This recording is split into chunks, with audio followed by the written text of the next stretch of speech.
Hello everyone, I am Abdullah Saeed and this is my colleague Mustafa, and today we will be explaining the nervous system Pacademia edition. So guys, if you want to go ahead and solve some questions, you can go ahead and do that if you want. It's at the end of the slides. So let's get started guys. Now first of all I want you to know the significance of the nervous system. Take a look at the question on the board. So what sets the nervous system apart from all other systems? Basically, the nervous system is the master controlling system in our body. So it regulates the function of other organs and body systems. So if its activity is disrupted, it will affect all the other systems that are regulated by it. That's why it is a unique system. Now, let's look at the nervous system function. Functionally, the nervous system, we can say it is divided into three components. First of all, the sensory input, then the integration, then the motor output. I took this example from your book. Basically, there is a guy who is thirsty and he sees a glass of water. Now, the sensory input are basically the receptors in his eyes where he perceives that there is a glass of water. So this information is carried out to the control center or integration center. They are the same. The integration basically happens in the brain. So the brain processes this information and then make a decision. That decision basically will go and become a motor output. This motor output will be the muscles in his arms to basically contract and hold the glass of water so he can drink. So this is how the function of the nervous system is carried out throughout the body. Now let's look at the divisions of the nervous system. There are two main divisions. First one is the central nervous system, or CNS, and the second one is the peripheral nervous system, or PNS. The central nervous system is basically the brain and spinal cord. That's it. While the PNS is the nerves that come out of these two organs. So the cranial nerves that come out from the brain and the spinal nerves that come out from the spinal cord, and they make the PNS. Now let's take a look on the communication between CNS and PNS. Basically, the PNS is subdivided into sensory and motor divisions. The sensory are the ones that we talked about, the sensory input. They carry information from the periphery or body organs towards the central nervous system. And you have the motor division, which is subdivided into autonomic and somatic systems. The somatic is the voluntary system, also called, basically because you control it. The motor output in the case of somatic are the skeletal muscles. While in the autonomic, it is even further subdivided into sympathetic and parasympathetic, and this is involuntary systems. This includes the smooth muscles of your body and the glands in your body to respond in response to this system. And you can see the information is carried out to and from the CNS, basically. Now, take a look at this question. You can pause the video and read it thoroughly, and I will give the answer now. Okay, so congratulations for those who got it right.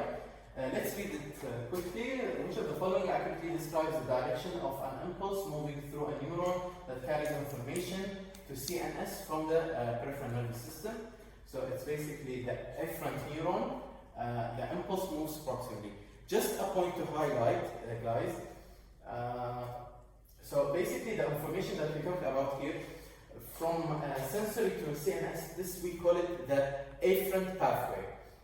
And from the CNS to the motor output, we call it the efferent pathway. Now, how to not confuse between the two? Afferent starts with an A. So you can think of it as it approaches the integration center. And the efferent starts with an E. So the efferent pathway exits the integration center. This is an easy mnemonic for you to just remember the difference between the two. Okay, now let's talk about the neuroglia. Neuroglia are basically supporting cells. They're also called glia cells. They basically help the neurons carry out their function in a good environment. We have 6 types of neuroglia. 4 are found in the central nervous system and 2 are found in the PNS. I will talk about each of them in details. Now, let's start by the first one, the astrocytes, which are found in the CNS. They are also known as star cells because they have branches that come out from them just like a star. They are the most abundant type of glial cells. They determine capillaries, permeability, and they regulate nutrient supply.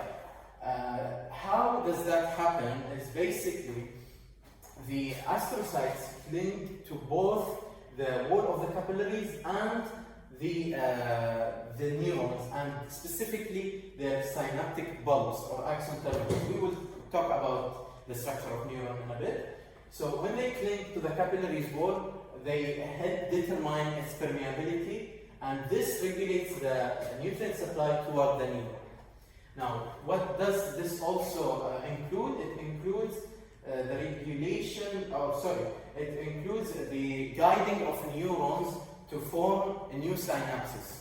Synapses are connections, so they help neurons form new connections with other neurons. Other functions include regulating the environment. They basically take up excess potassium from the extracellular fluid so it does not disrupt the function of the neurons, and also recycle the neurotransmitters. And they also have gap junctions between each other. So an astrocyte have a gap junction with another astrocyte because this helps as you guys know, what are the functions of gap junctions? Communication. So this helps the communication between 2 astrocytes or more, so that they can communicate and check the environment every now and then.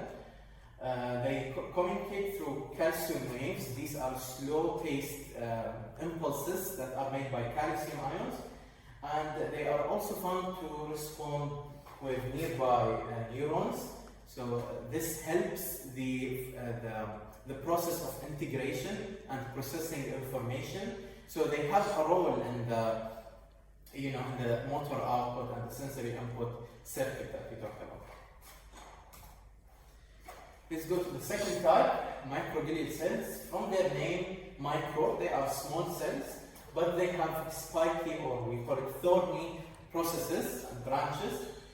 They are basically a type of immune cells. They are always in touch with nearby neurons, so that they can check on their health. So they are like monitoring the health of a neuron. If it's injured or damaged, or there is a pathogen or an invading microorganism is present.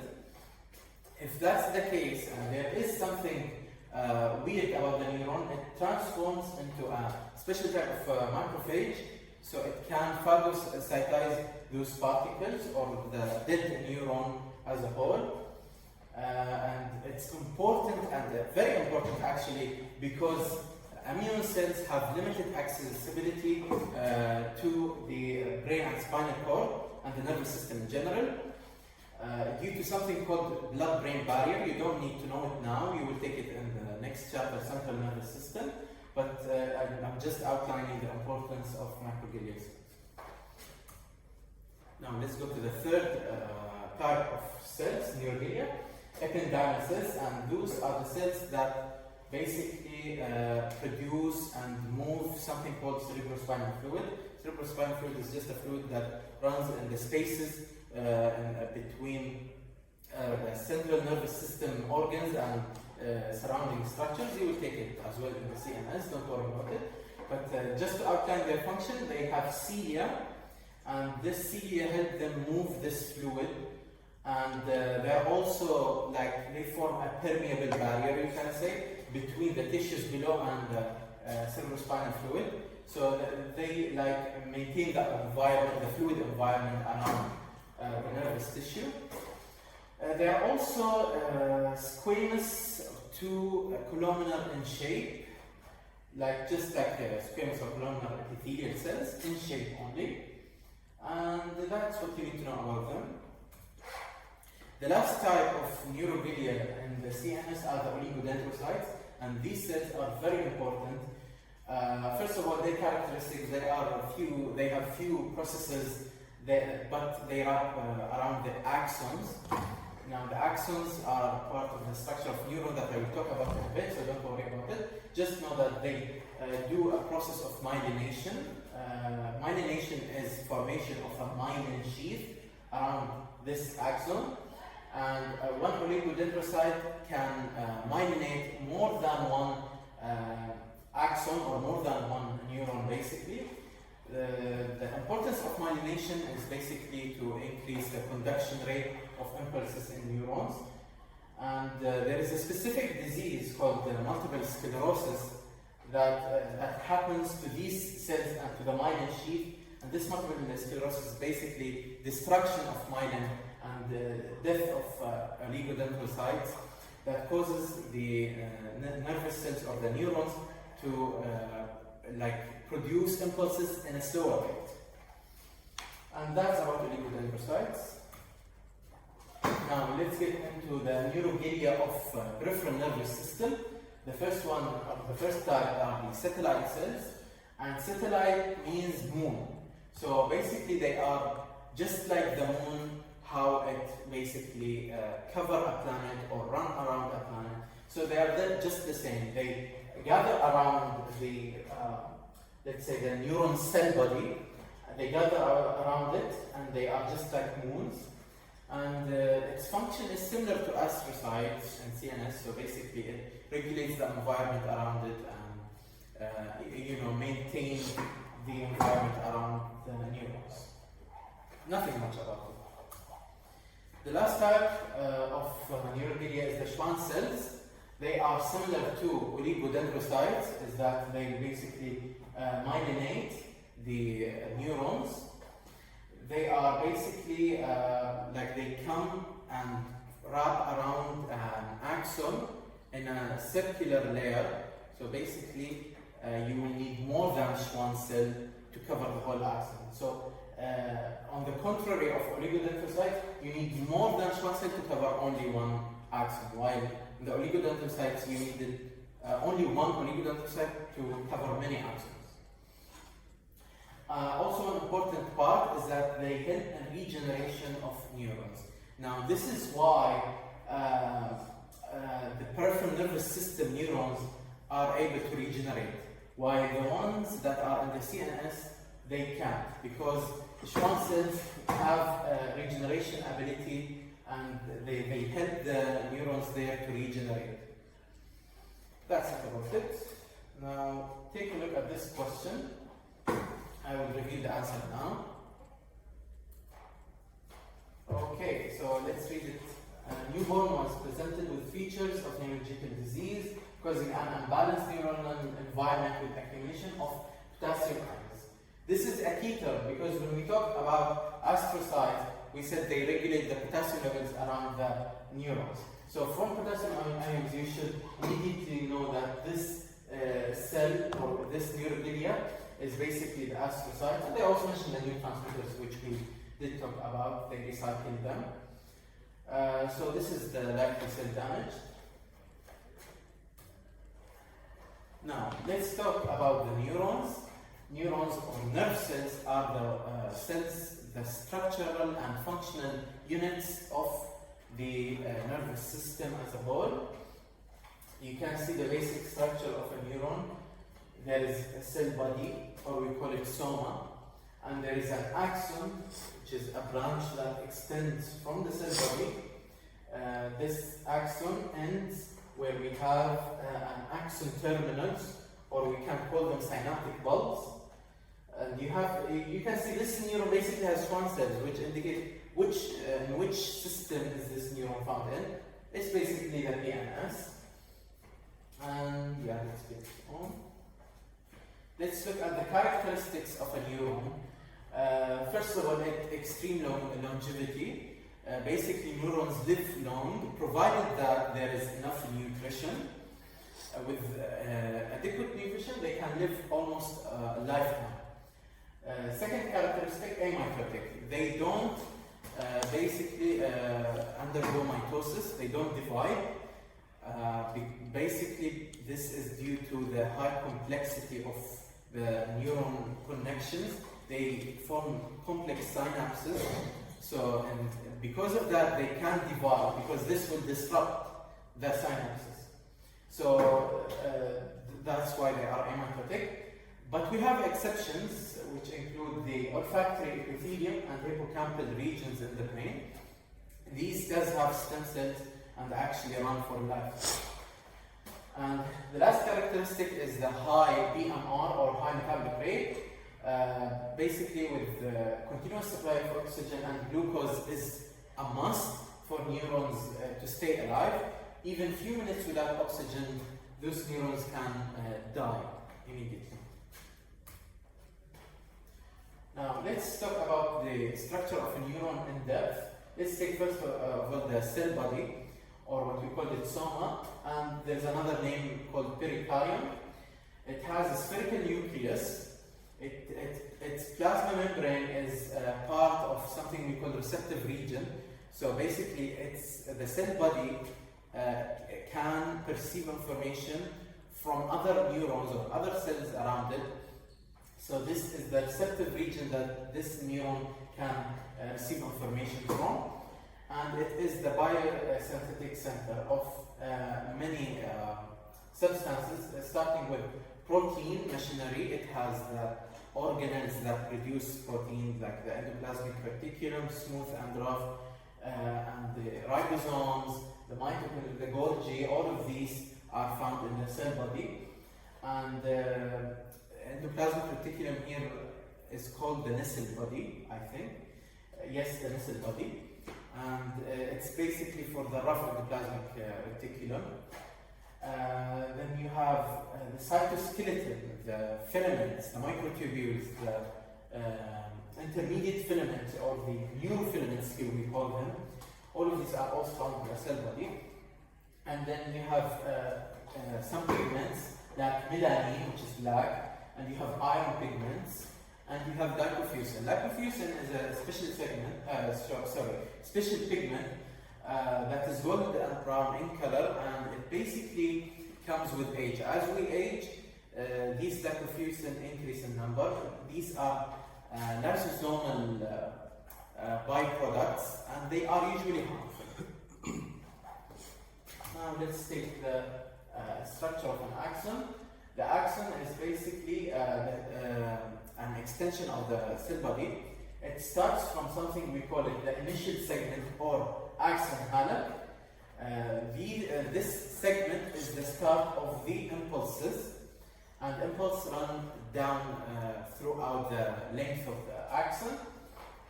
And it can be absent or very short, but in other cells it can be extremely long. Actually, it can take the whole length of the cell, such as the motor neuron of your big toe. So you see it varies. It depends on which neuron are we talking about. There is always one neuron, so you can't have more than one basically. Opposite to dendrites, which can be about like more than 3 or 4. They are enormous in number. And then you have the axon terminals, or what we call the synaptic bulbs. And these are the endings of the axon. They branch profusely. And these axon terminals are the ones that release the neurotransmitters and cause an action potential, or basically an impulse. So it helps in the formation of messages between neurons. I think I missed a part, guys. 1 second. Actually, no. Okay. Now let's talk about the transport of the axon. You have two types of transport. The first transportation is the anterograde movement. This is the movement from the cell body toward the axon terminals. Now, what's the importance of this transportation? Is basically it moves substances such as the organelles that we talk about, vesicles, enzymes, and materials that make up the plasma membrane of the axon, or the neuron as a whole. It moves it toward the axon or toward the axon terminals.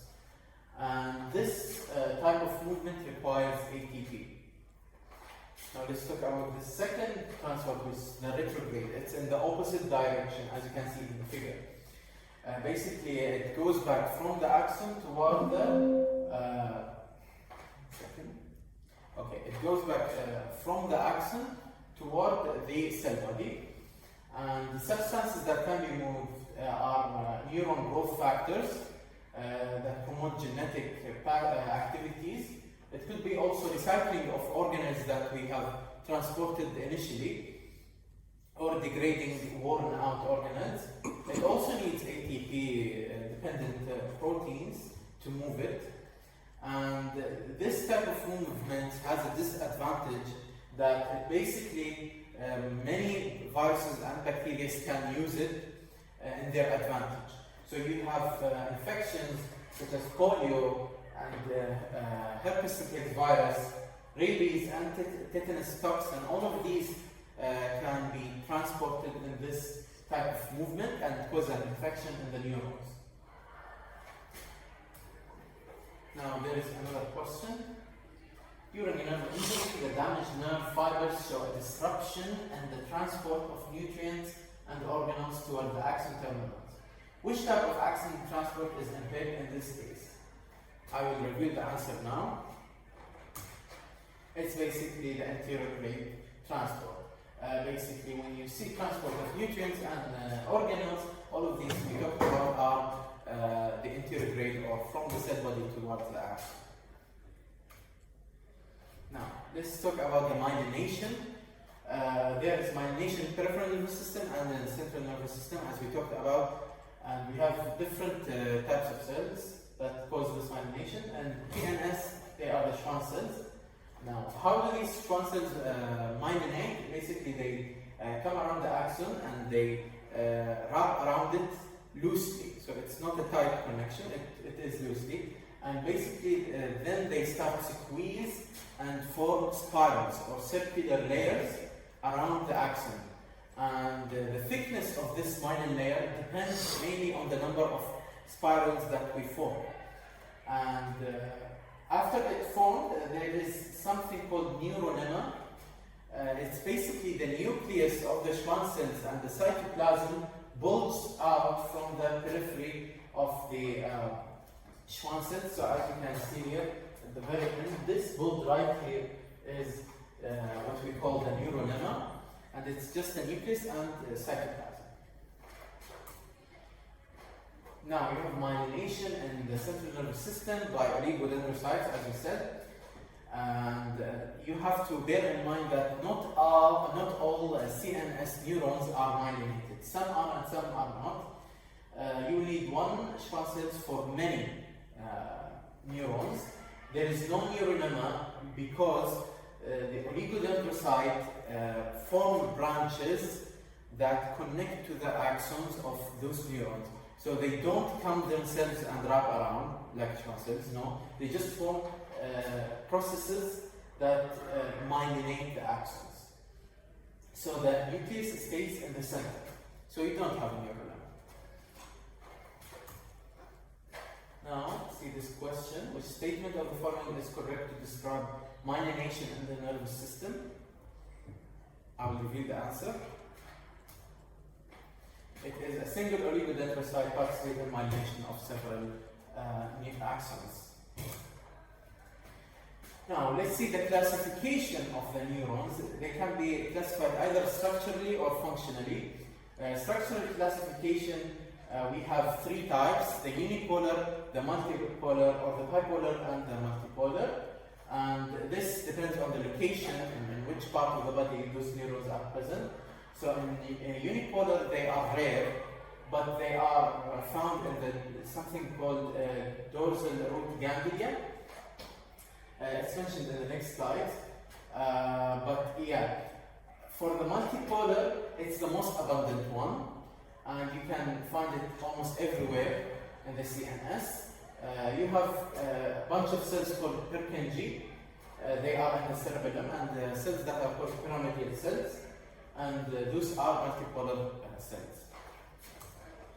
Now, let's take the second type, the bipolar. Basically, bipolar means you have one axon and one dendrite. branching from the opposite poles, as you can see. It appears that there are two axons, but this is actually one axon and one dendrite. Their locations are limited to retina and olfactory mucosa only. Now, let's see the last type, the unipolar. It's a T-shaped type of neuron where you have one process that branches into something called peripheral and central.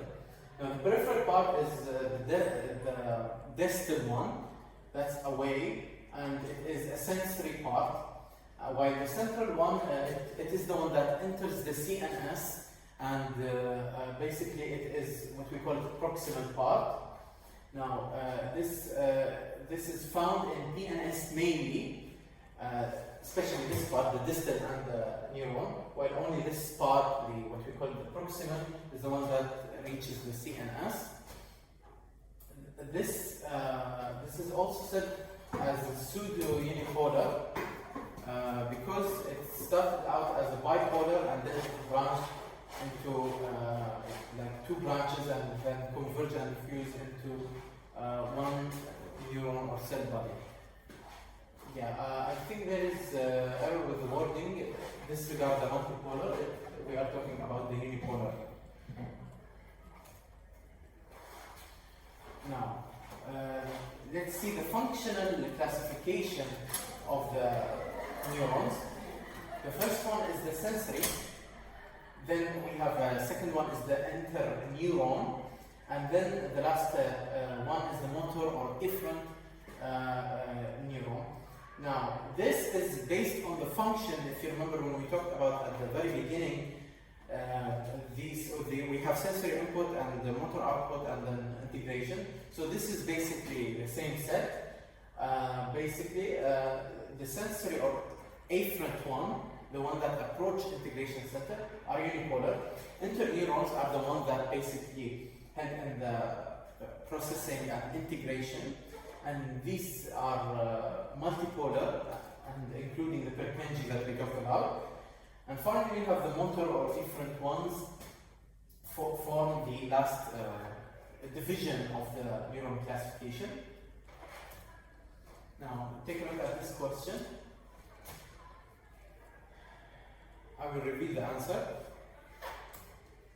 So, a 33-year-old patient presented with loss of sensation from his forearm and hand investigation proved damage to the dorsal root ganglia of his cervical spinal nerve. Which of the following cells is most likely damaged in this case? As you can see, the key term, dorsal root ganglia, then it's immediately a unipolar neuron. As simple as it is.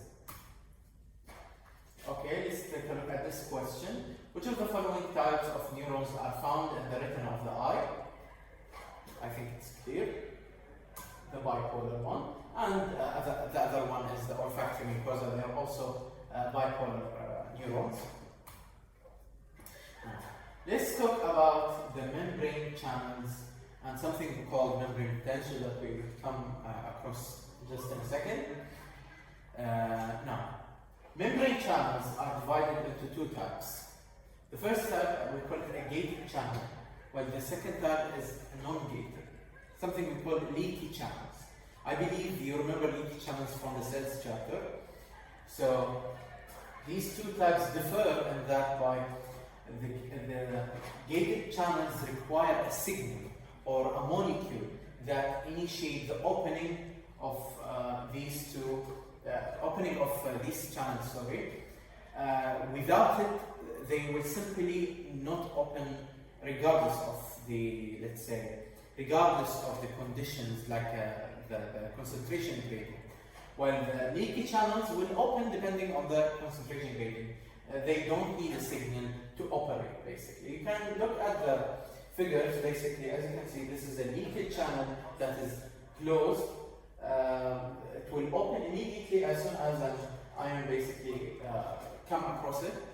While a leaky channel basically does not matter the concentration of ions that are waiting to pass through. It requires a signal that will bind to this channel protein, and it will open for the ions.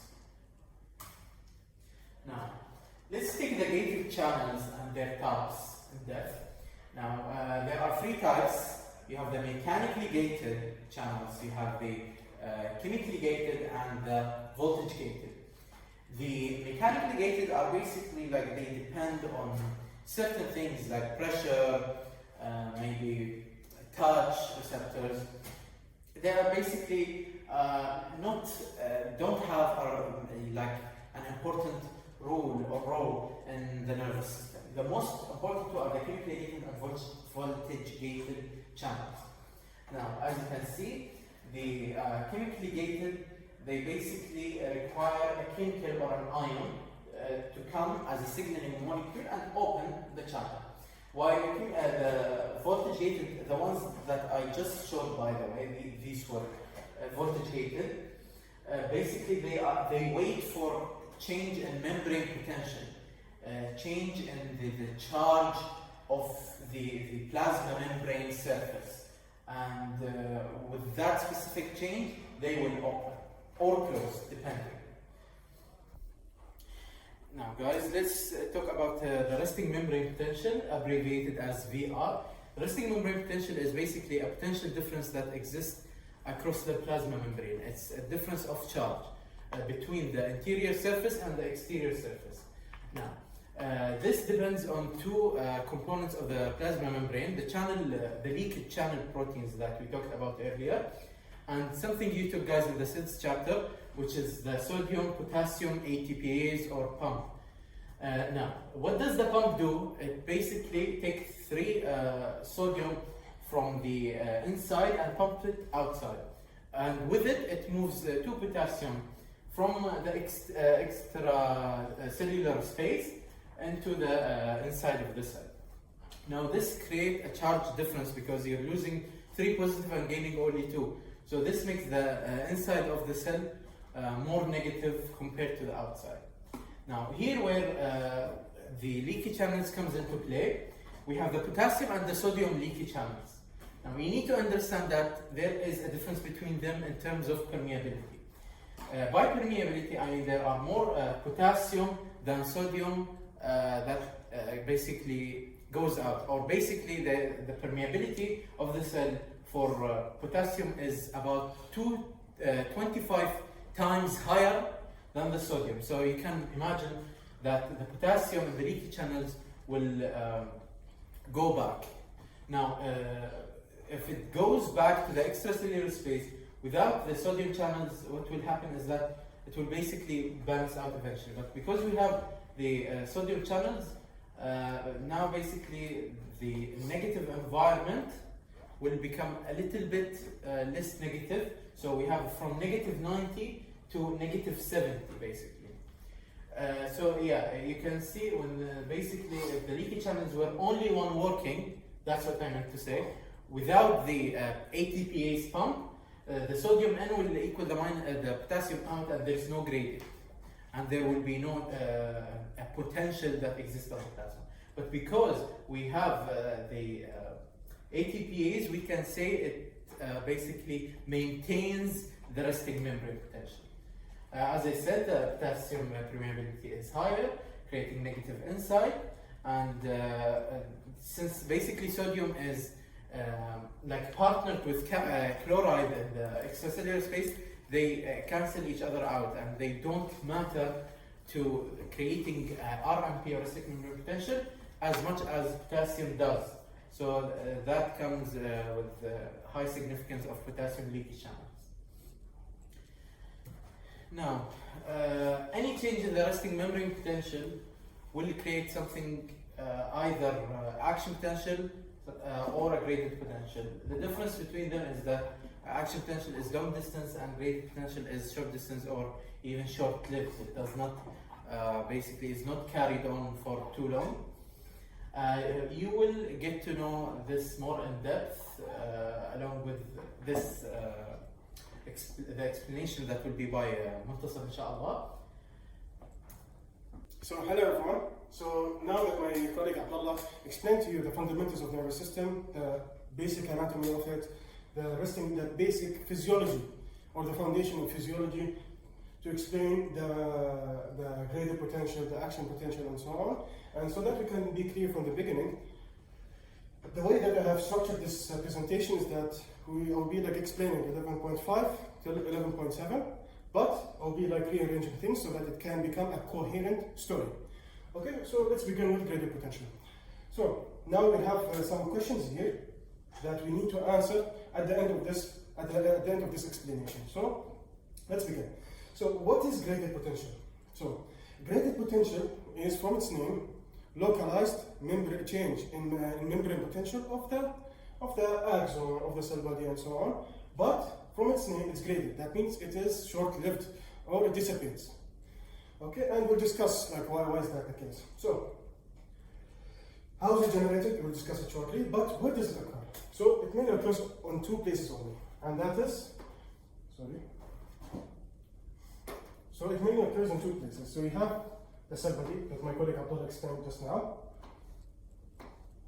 Sorry, this is like a basically schematic diagram, so bear with me. And that's the cell body, and that's the axon. Again, this is a schematic diagram, so just understand what I'm trying to say here. So this is the cell body.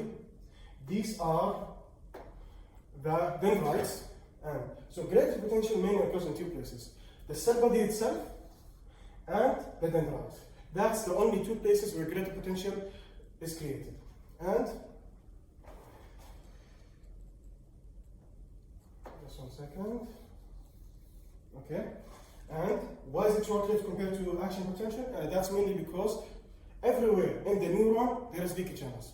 And when there are leaky channels, that means the positive ions can escape simply. And that's because, and that's due to the presence of the leaky channels and ions escaping, this will dissipate the current that was created by the graded potential. That's why it's graded, that's why it dissipates. And in your book it mentions it is decremental. Okay? So how's it generated? Now let's begin with our coherent, inshallah coherent story. So it all begins at something called,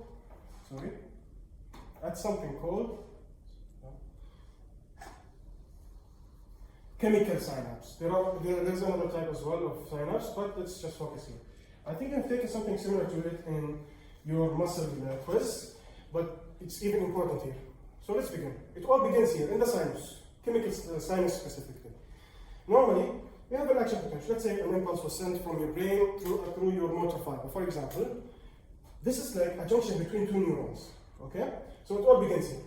Here we have something called voltage-gated sodium channels. As from its name, it is voltage and gated. So that means the gate opens and closes depending on the voltage of the membrane potential. So here, let's just assume that it opens. We'll discuss shortly why that's the case. So the sodium, we know that the sodium has an electrochemical gradient, right?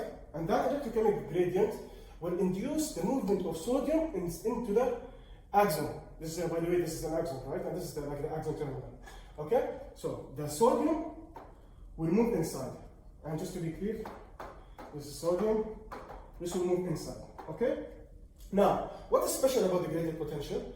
The special thing about this is that, the special thing about it is that if you can imagine, like if you guys watch the Olympics, there's like a sport like where there are 4 runners, track runners, and they have a baton, and it's passed then to each one of them. So here in this case, the sodium channels will then pass that pattern to the calcium voltage-gated channels. So what happened here is that there is a calcium voltage-gated channel, okay? And that's specific to calcium. So what happens is that you have obviously calcium, which is found where? It is found outside the in the extracellular basically. And what happens is that it also has electrochemical gradient. What it does is that it goes in, down its electrochemical gradient, okay? And what happened here is that, if you guys remember from your biochemistry sessions, we know that calcium is what? Is an intracellular messenger or a second messenger. So what it does is that there are vesicles. And then those vesicles contain something very important, chemicals, which are called neurotransmitters. And you guys may recall like an example of it, which is acetylcholine, right? So the calcium here will then bind to the vesicle, specifically synaptic tagmin protein on the vesicle. which then will induce the movement of this vesicle towards the presynaptic membrane. This is, by the way, called presynaptic membrane. Okay? And then what happens is that, we'll just look to this here. Okay, so what happens is that the vesicle then fuses with the plasma membrane, releasing the contents within it. So here you'll have neurotransmitters. So the neurotransmitters now in a place called the synaptic cleft. The synaptic cleft is like just a normal space with some extracellular fluid in it. The sodium then, the neurotransmitter then, it has a function at the end of the day. It's a chemical, right? It has a function. It will then diffuse to the other side, which is this side is called postsynaptic membrane. Okay? And this is presynaptic membrane or presynaptic node. Okay, so here, in the presynaptic membrane, there is like someone is waiting for him. And that thing is called, it doesn't necessarily have a name, but it's a receptor. It's a receptor and it's a channel at the same time. So what happens is that these receptors that are waiting for the neurotransmitter will then, will then bind to the neurotransmitter here. Okay? So the neurotransmitter now binds to the receptor, which is a receptor and a channel at the same time. And what happens here is that it induces a change in the receptor or the channel. It induces a change which will cause it to open. And when this opens, the same thing that happened here in the sodium will happen again here. Here you have the sodium. Sodium, again, will enter down its electrochemical gradient, like this. Again, will enter through the channel and depolarize this region. Okay? It will depolarize it. And this depolarization is called graded potential. Okay? Now you'll ask me, is this part of the story ended? No. So will the neurotransmitter keep on binding onto the receptor? No. It will cause like paralysis and so on. No, there is something that's also waiting for him here. And that it's called, here in this example exactly, it's called acetyl, I will not write it fully, cholinesterase. So here it's an enzyme that breaks down acetylcholine. And there are other ways in order to break this, to like prevent the action of the neurotransmitter. You have two ways. Either the neurotransmitter itself will diffuse away simply, because at the end of the day it's an open space. It's not like a closed space. It's not a cage. So it will just escape, or it will be reuptake by the presynaptic node, which will then be digested and destroyed. And that's the end of this part of the story. There is still more. Okay? Now let's just check. Have we covered everything? We know what is it. We know how is it generated. We know where it occurs. And we know why is it short-lived compared to action potential. We'll explain action potential. No worries. Okay? So let's move on. So now action potential. Now this is like the main player. This is like Cristiano Ronaldo, for example. Okay, so what is it? The same exact thing as graded potential. It is brief, reversible membrane change in the membrane potential. Membrane potential change. Okay? That's it simply. But the difference is it can be self-generating. Okay? And we'll explain shortly why. So what is it? We have just covered it. Divisions. It has 3 parts. The first one, depolarization, which is basically when the inside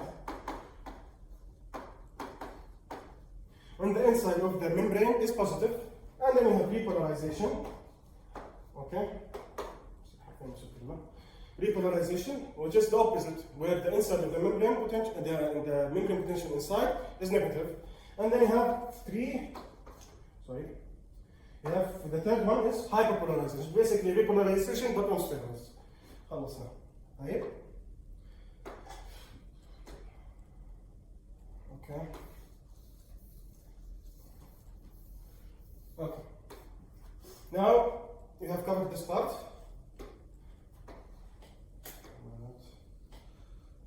So I've covered this part. So where does it occur? If you guys remember when I drew and when my colleague explained, there's something called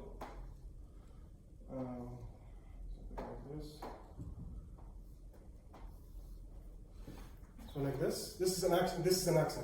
Sorry, again, this is a schematic diagram. It's not like the real thing. So these are the dendrites. It's usually smaller, but for the drawing, it appears out. But this is the axon. Consider this the axon. The place where the action potential occurs is at the initial segment and throughout. And this initial segment of the axon is called axon hillock. Okay? So, when is it generated? It is generated under certain conditions. It has conditions. Okay? And that condition is, just 1 second. Okay? And that condition is that it has a threshold potential. Okay? That threshold potential must be reached in order then for the action potential to be generated. Okay. So if you let's go back. Let's just rewind. Okay, and draw the whole thing again. But we'll do about it later. So this is another. Okay. Yeah. These are the dendrites, basically.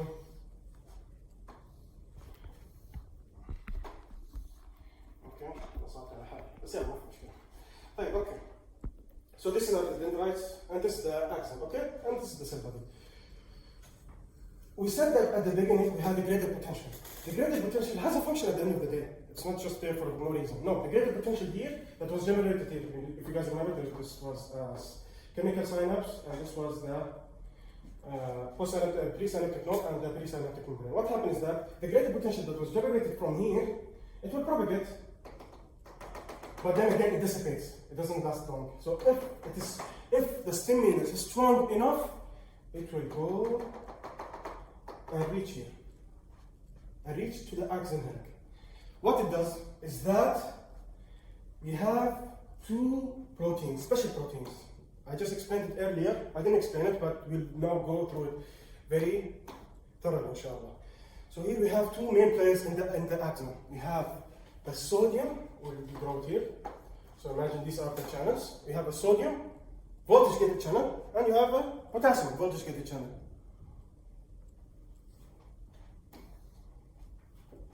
Okay? So, we need to understand the structure because the structure has a significant role in this actually. So, for the voltage gated sodium channel, it has two gates. Again, it's gated and it depends on the voltage. So, the gates are two. You have an inactivation gate and you have an activation gate. The activation gate is the main one. So, you have in the resting membrane at rest, the sodium voltage gated channel will appear like this. Okay? This is the activation gate, and this is the inactivation gate.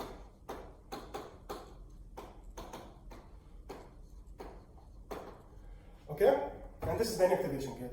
Here it has the potassium is like very haram skin, and it has only one gate. Okay? And it's just called voltage sensor. It doesn't need to have a name. Okay? And now we'll now go deeper, okay? So, what happened here is that the graded potential here will reach here. If it passes a threshold which is negative 55, I'm not sure if you have to memorize it, but it's a small number, so just memorize it for understanding. So, if the stimulus or the graded potential is strong enough to reach negative 55, then action potential will be generated. But then, how do you actually reach or know if it reaches? So, the graded potential here will reaches, again, it dissipates, it's not very strong. Okay? But if it is strong enough, it will open the sodium voltage gated channel. The activation gate at rest will now be opened. Okay? And when this opens, again, the same thing happens. Sodium will move down its electrochemical gradient. So, as simple as that. Okay? Now we'll go deeper, so I just need to resolve this.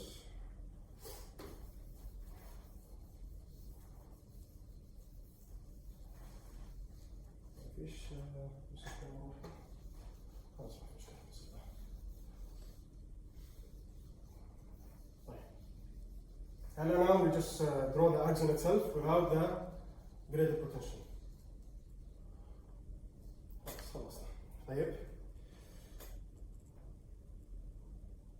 So this is the axon, and these are the voltage gated channels. So this is the sodium one, and this is the potassium one. Again, And yeah, by the way, guys, you need to understand there's actually a graph sketch in your book. You also need to understand that actually. Okay, so 70. طيب. Bismillah. Yeah. Now let's dwell into the story even further. So we have the sodium. The sodium then enters, as we have said, and the activation gate, as we have said, it is open, but the inactivation gate is still not open. So what's happening here is that sodium, at the end of the day, it has electrochemical gradient. So what happens is that it enters. If it reaches negative 55, it will continue on doing that. But if it is not strong enough, or if there is not enough voltage gate channels to open to reach negative 55, it will not be self-generating. But if there is sufficient sodium voltage gate channels that are open, it will cause a depolarization of negative 55, then it will be self-generating. Okay? So let's move on. Let's just assume that yes, we have reached the negative 55 threshold potential. And anything below that is called, by the way, subthreshold stimuli or subthreshold potential. So let's begin here. This is the resting membrane potential, as we have said before, negative 70. The sodium will enter until it reaches positive 30 millivolts. And x-axis is time, basically. I don't think that's very relevant to you guys. Anyways, so now that we have reached here, what will happen? The sodium, interesting thing about it is that we said it has two gates, right? The second gate, we didn't talk about it, and it's not there for no reason. It's almost self-sabotaging. يعني بتخرب على نفسه. شو بتسوي؟ What happens is that this inactivation gate will then close it. What happens is that the inactivation gate, that was here, will then close the sodium channels, and then it stops at positive 30, sorry. So at the same time of this happening, something else open, and that's called slow voltage gated channel of potassium. So now this that was closed now opens. So what happened here is that the electrochemical gradient of potassium wants to go, like the potassium wants to go on. Now it's electrochemical gradient. So here you have calcium, you have potassium. As I've said, potassium is more inside. It will then leave. It will then leave the axon. And potassium, it's positive. If it is positive, and we know that the negative ions will remain inside the axon, what happened? The axon or the membrane will become repolarized. It will become negative. Again, that thing will keep on happening on until it reaches negative 70. Here, it reaches here. Here we call this repolarization. Okay, are we done yet? No, we are not done. We have said that we have something called hyperpolarization, yeah, or repolarization, which is on steroids. So repolarization on steroids. So what happens is that the repolarization here,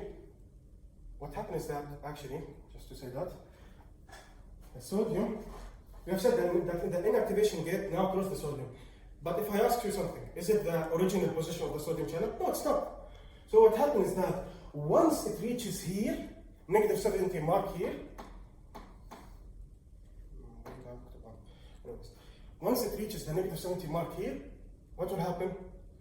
The sodium channels will reset the position. So the activation gate will be closing it, and the inactivation gate will be open. That's it for the sodium. خلصت مهمتها. But there's something interesting happening here. The potassium, at the beginning, if you were focusing, inshallah you were focused in the session, the potassium, we said that it is slow. So منطقيا, so logically speaking, if it is slow in opening, then it will be slow in closing. Makes sense, right? So if it is slow in closing, that means that not all of them will close actually. Some of them will remain open. So what happened? Again, potassium channel will keep, the potassium will continue on leaving, causing even further polarization. So it becomes almost negative 90. Okay? That's for the action potential. We don't have anything else, and if you guys understand this, inshallah you'll be able to solve in the exam. So just understand the core principle here, explain it while you are studying to yourself or to your friend or whatever, then inshallah خلاص تكون بصمت inshallah. خلاص, let's go to our checklist. What is it? We have done, we know what is it, divisions, we have said what's the division, where does it occur, again we have said that. When is it generated, again we have said that. And how, which is the most lengthiest of them all, we have already discussed. خلاص, we are done with action potential. Now, sure, that's بسيطة. Inshallah you guys are able to read this. So let's now move on to refractory period. So refractory period, you have two things, or you have two types. Absolute and relative. طيب, what's the difference? Absolute is absolute. It will not be overturned. يعني أنا صامت أظل لي نفس ما أنا ما راح أفتح. But relative بعد بتسهل معك. Okay, so let's discuss absolute refractory period. First of all, when does it start and when does it end? It starts when at the opening of the sodium channels and ends when the sodium channels begins resetting. When it's resetting, that means that the activation gate is closing and the inactivation gate is open. So when the sodium channels begins resetting to their resting potential, absolute will stand and not be overturned by a strong stimulus. Okay? So if you guys see here, يعني هون وهون وهون. يعني من هاي الجهة كلها. طيب? So هلا this is like a side note if you guys want to understand. The reason يعني ليش اوكي انت بتسألني ليش انه مش اعلى؟ Why is it not more than positive 30? Mainly because you have the inactivation gate. Inactivation gate is very stubborn. Okay, so it will not open. So it will never go above positive 30. And if that happens, it's abnormal, basically. Okay, now let's go to the relative one. So the relative, here, it begins when all or most sodium channels have returned to their original position and can be overturned with a stronger stimulus. So here, this is like the relative refractory period. موجودة هي ايش؟ at the hyperpolarization and the beginning of repolarization, or like at the midway. Okay? So here, شو بصير؟ The thing that happens here is that, and here it's negative 90. The thing here that happens is that it can be overturned, but how? هلا هون we said that the sodium channels are reset to their original position. يعني عادي, let's just push it again, it will open. Right? Inactivation gate is stubborn. But activation gate is like if you give it enough, it will open. But why does it require stronger stimulus? يعني انت سألت حالكم طب ليش بدها أعلى؟ هلا شوفوا. If you guys remember here, it's negative 90. And if you guys remember what I said previously, that the resting membrane potential is negative 55. Now, يعني the normal stimulus that produces a greater potential is not sufficient. Because here, at the end here, it was the threshold potential here is negative 55, right? And if it's negative 55, the difference between negative 55 and negative 70 is 15. أعطيك greater potential عادية بتفتح. But you have negative 90, so you almost have to double that. You need double the strength to open it. That's why you just need a stronger stimulus. And that's it for refractory period. And by the way, this is here not for no reason. It's actually very important. And the importance is that it ensures the transmission of the nerve impulse in one way. And it will not go both directions and so on. No, it will be like a single event and it will be transmitted along. Okay? Guys, just 1 second.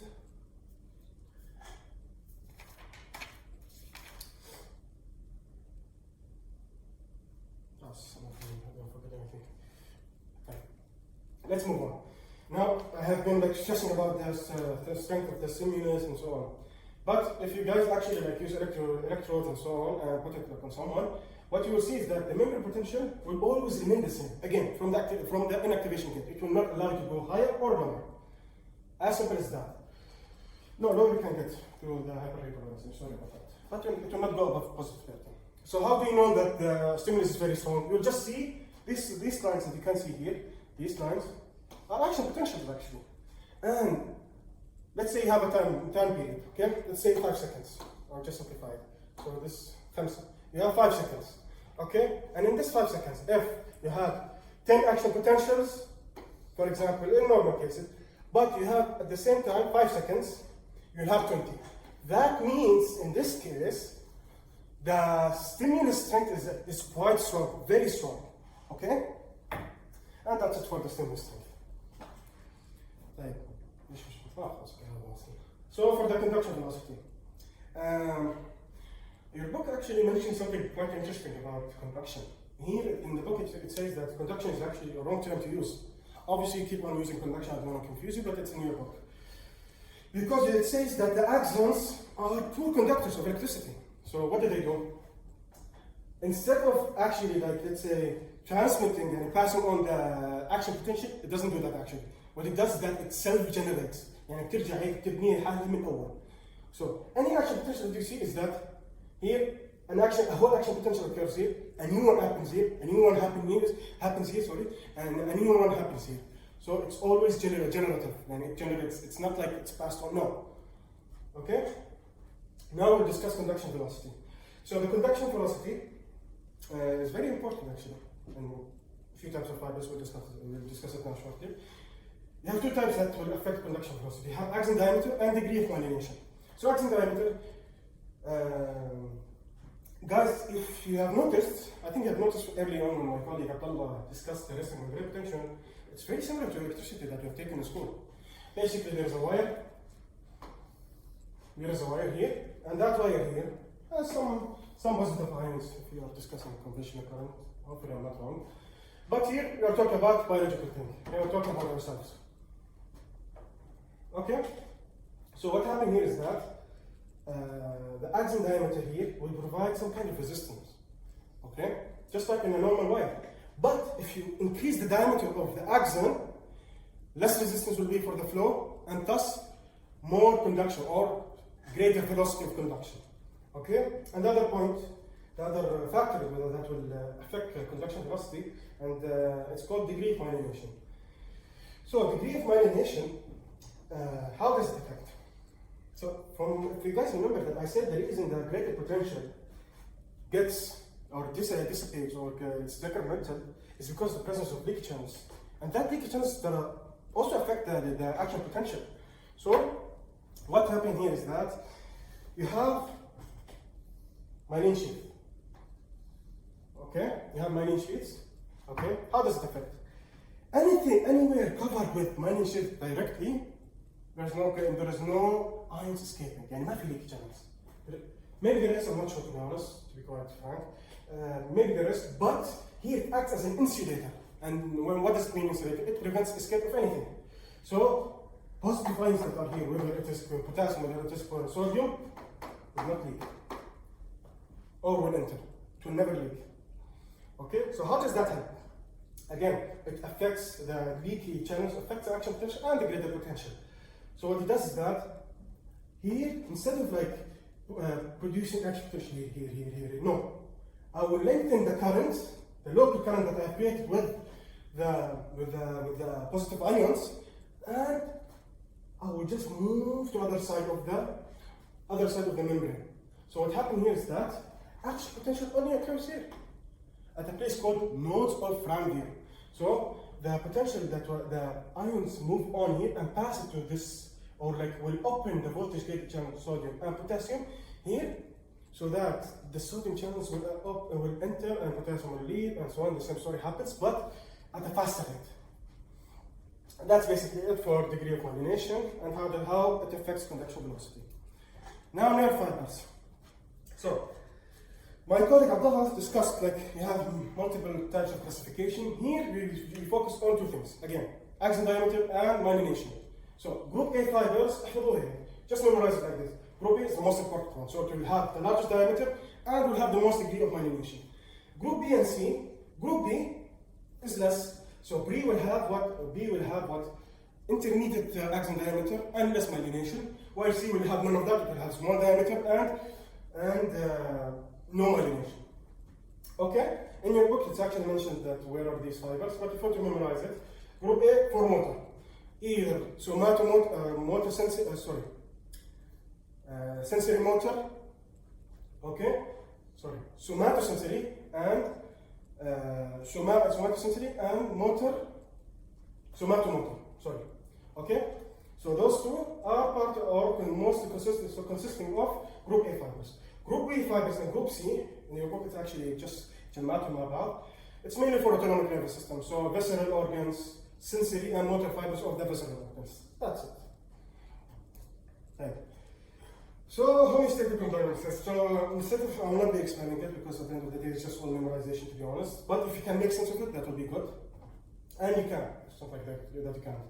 So here I just want to recommend you a few things. I want to give you an advice, inshallah. for my final, if I remember, and also my friends, we actually didn't focus much on homeostatic imbalances. And what happened is that I had to cram it, يعني شبه انتعست. But alhamdulillah, يعني, we managed, alhamdulillah.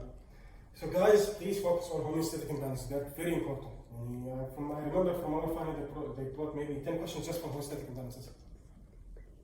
Okay, and something to add to what I just said about the homeostatic imbalances. My colleague here just told me and reminded me that guys, التابلز ان شاء الله لا تنسوها.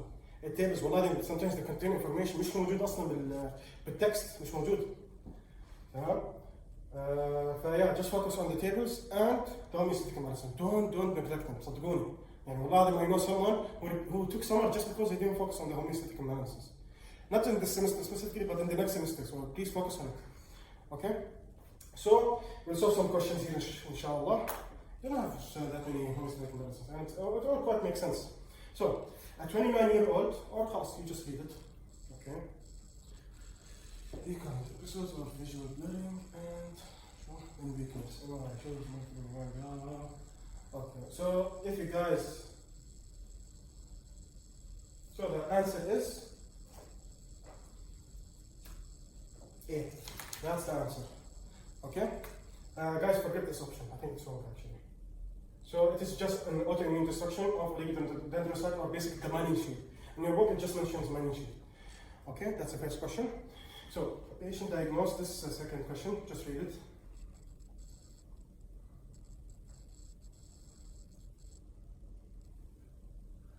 Okay. The answer is D, intermittent regeneration of sodium channels around demyelination. If you guys remember, my colleague said that the CNS specifically, if I'm not mistaken, CNS could regenerate their neurons, right? Okay. So when the myelination was destroyed, what happened is that regeneration of sodium channels. At least there is continuous conduction. Sorry guys, I think I forgot it. I mentioned saltatory conduction. Without the myelination, it's called continuous conduction. I forgot to mention that. Sorry about that. Okay. Now another question. CNS demyelination causing nerve vision. Okay. Here is just basically asking for the treatment. And guys, always just focus on the keywords in the question itself. Like don't overcomplicate things. And I think your doctors have mentioned this a lot. Don't overthink things. Just take it simply. Take it as direct as possible. Okay? The answer here is D. The D, I think from your book it says that it just mentions that maintaining high vitamin D levels, and there is still research about it. But the answer is D basically. This is the question, and this is from another homeostatic imbalances. The answer is, so guys, if you want, I would recommend to actually read homeostatic imbalances, then come and answer this question. Okay.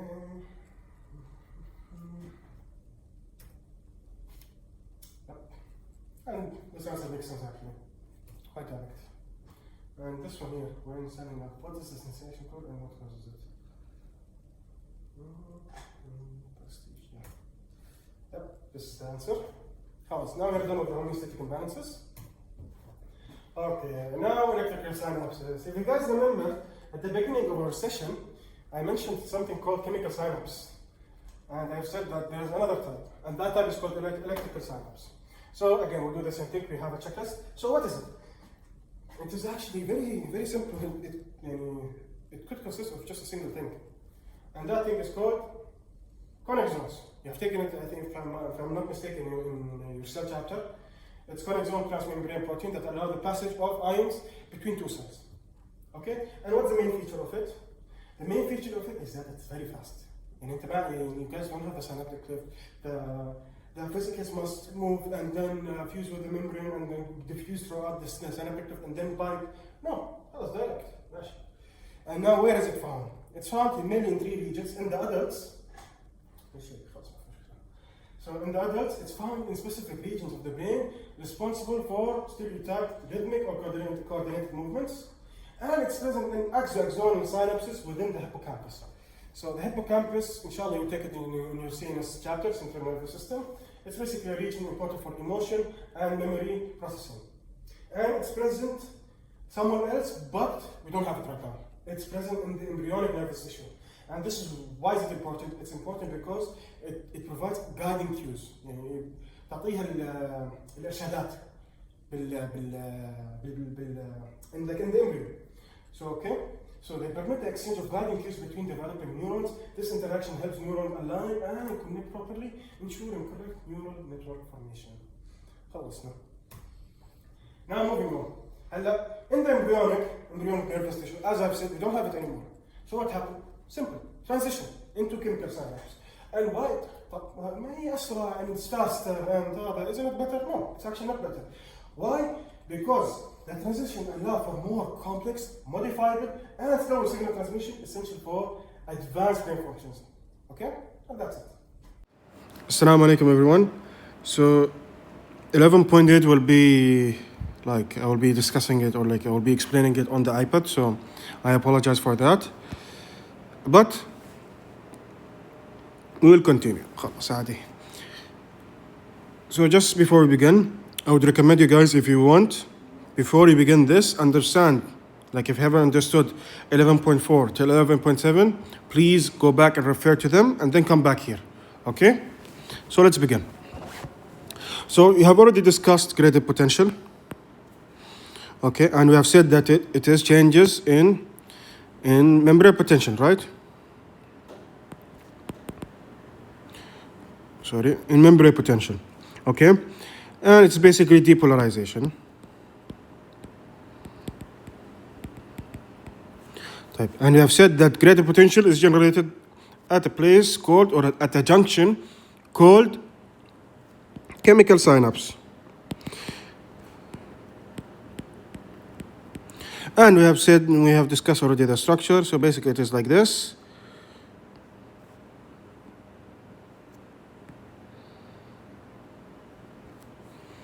Okay, and we discussed that action potential reaches here, opens some calcium voltage gated channels, calcium moves in, and then it binds to vesicles containing chemicals called neurotransmitters, and these then fuse into the membrane, releasing its contents, which is neurotransmitters. The neurotransmitter then binds to a receptor / channel, which then allows the passage of ions, causing depolarization. Okay, we have already discussed this,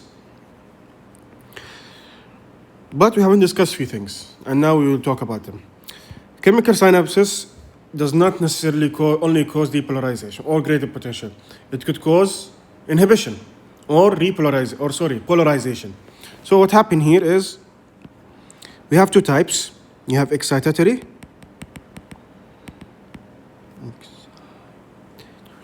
and you have inhibitory. And each one of them is called inhibitory. For example, inhibitory postsynaptic potential, and here excitatory postsynaptic potential. So EPSP and IPSP for the short form. Okay? So excitatory is the exact same thing as graded potential. But we need to mention something important here. So I believe some of you have asked themselves like this question: why can't dendrites and cell body, where graded potential occur, generate action potential? So we have two reasons. Okay, the first reason we have stated before is that there is no voltage gated channel.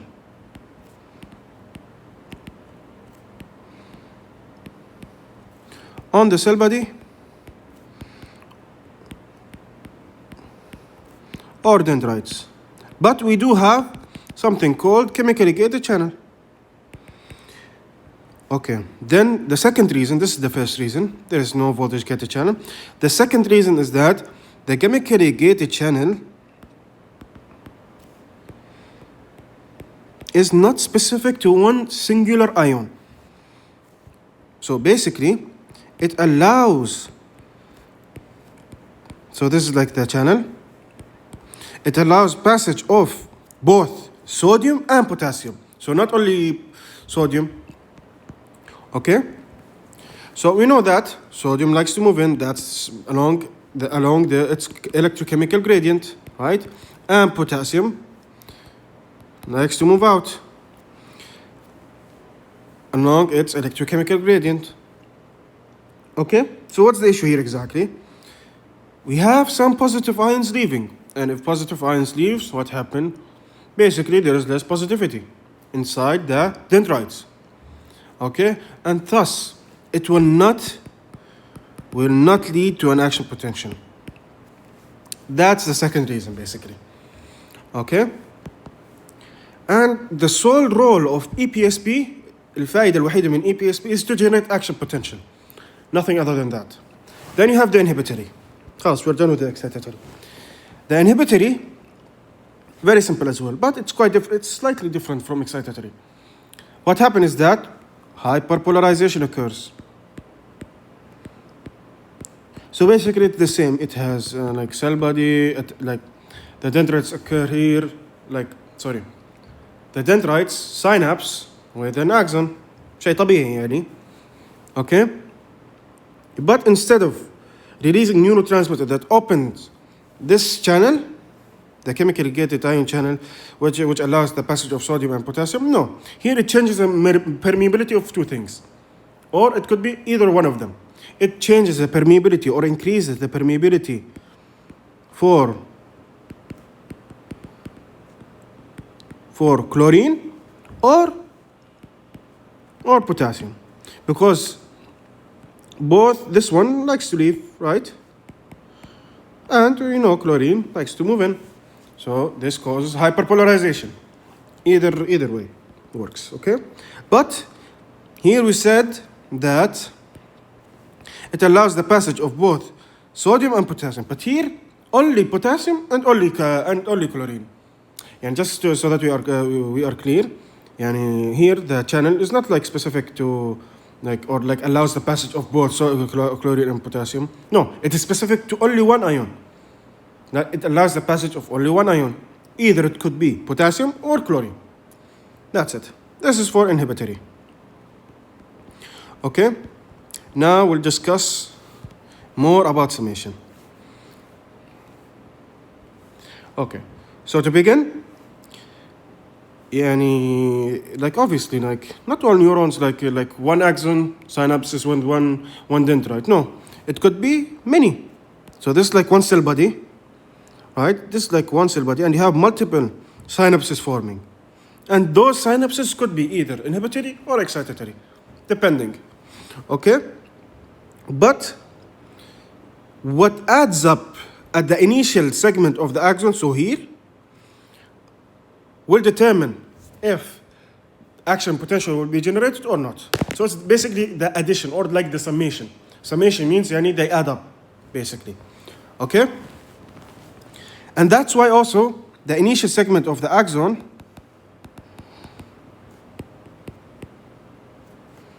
like this is also called neural integrator.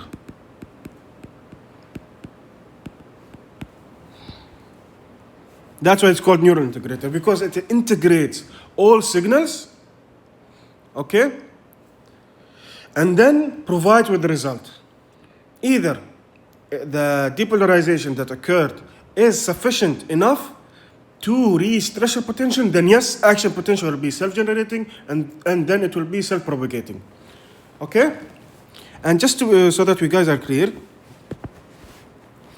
we need to understand that what changes or what increases the stimulus strength is basically one thing: the amount of neurotransmitters.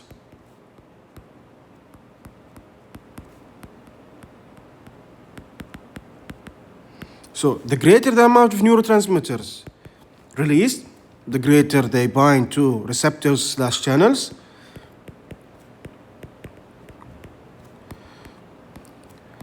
Thus, the greater the depolarization.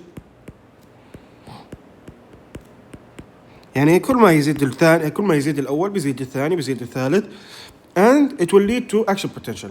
And at the end of the day, not one singular The greater potential will generate action potential. No, actually, it's mentioned in your book that it requires a lot.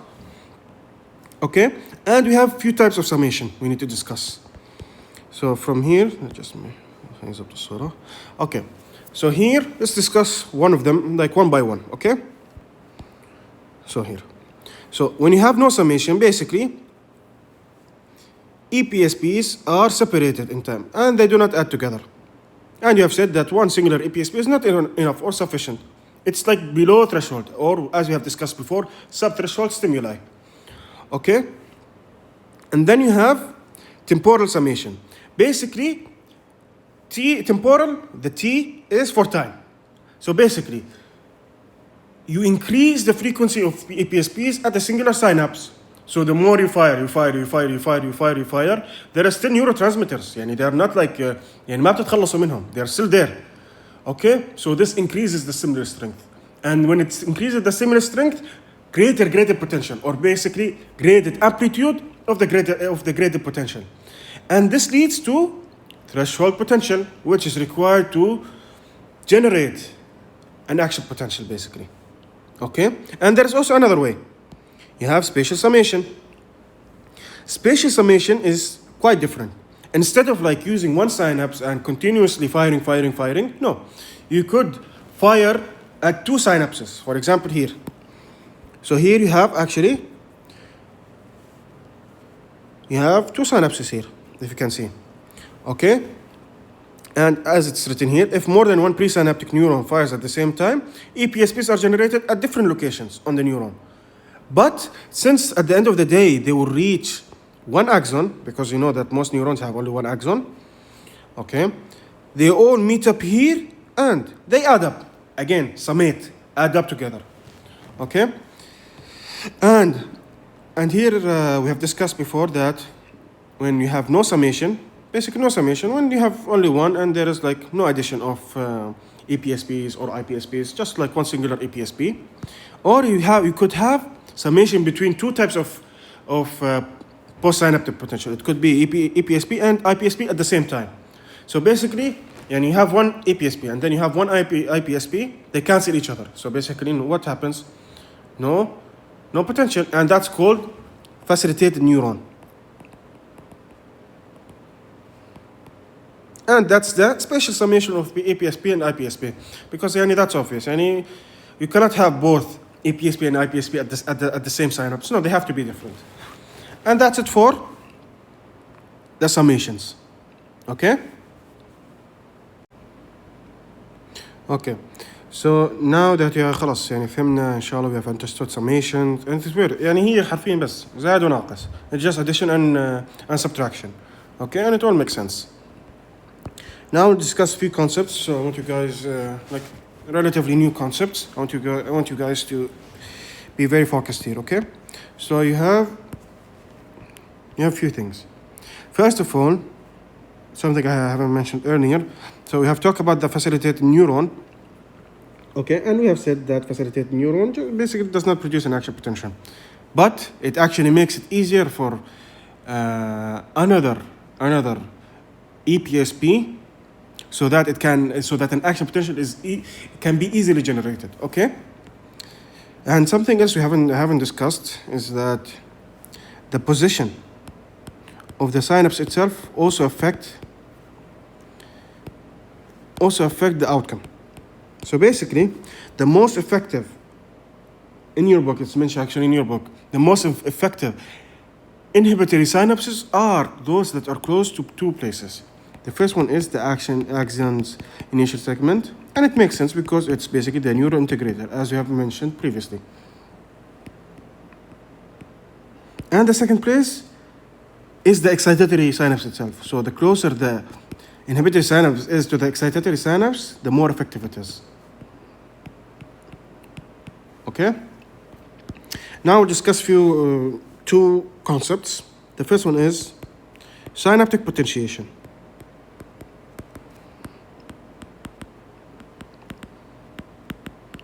Synaptic potentiation is very simple. You have a neuron, or you have a synapse that has been used a lot, continuously. Okay? This leads to something. the first thing that it leads to a larger EPSP. Why? Because you have relatively high amount of calcium because of the repeated excitation. Since we have a lot of calcium, what does that do? منطقية.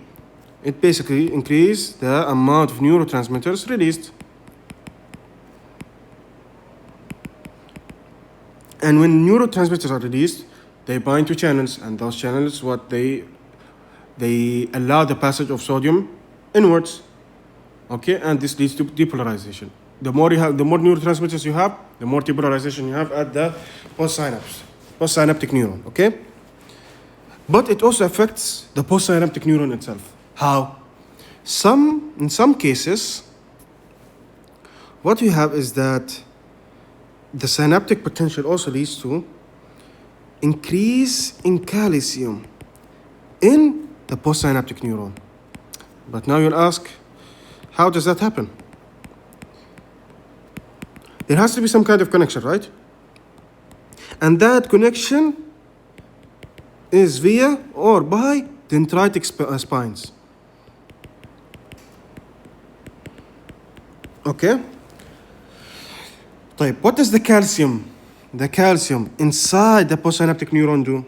It basically activates. Since, like we know that calcium is a second messenger. It activates some kinases, and those kinases, what they do is that they promote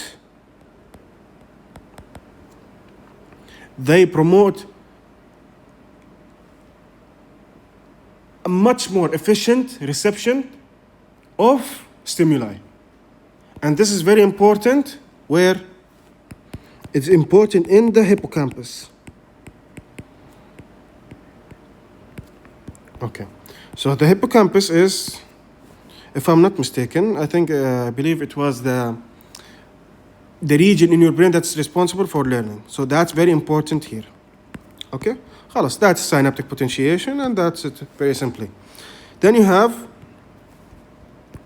another concept called presynaptic inhibition. So, what's the difference compared to the IPSP?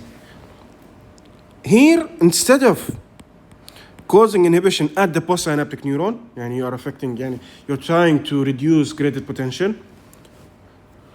Sorry, inhibition. Inhibition. Instead of that, what you do is that, it's not specifically mentioned in your book, but it basically says that the stimuli or EPSP generated will be less. How? Because you have another synapse. We have a synapse called axonal synapse, and this is related to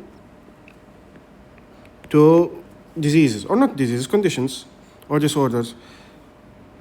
For example, depression. In your book, it mentions that because there is a reduced transmission of neurotransmitters such as serotonin, dopamine, and etc. That's why it is very important. Okay? And that's it. خلصنا chapter لله الحمد. Hope you guys, inshallah, benefited from this chapter, benefited from this session. And good luck to your exams. And I just want to remind you guys that please don't forget the homeostatic imbalances, the tables. Okay, and please work hard. Inshallah بتلاقوا بدكم إياه إن شاء الله تعالى. And thank you guys for tuning in, and good luck. Assalamu alaikum.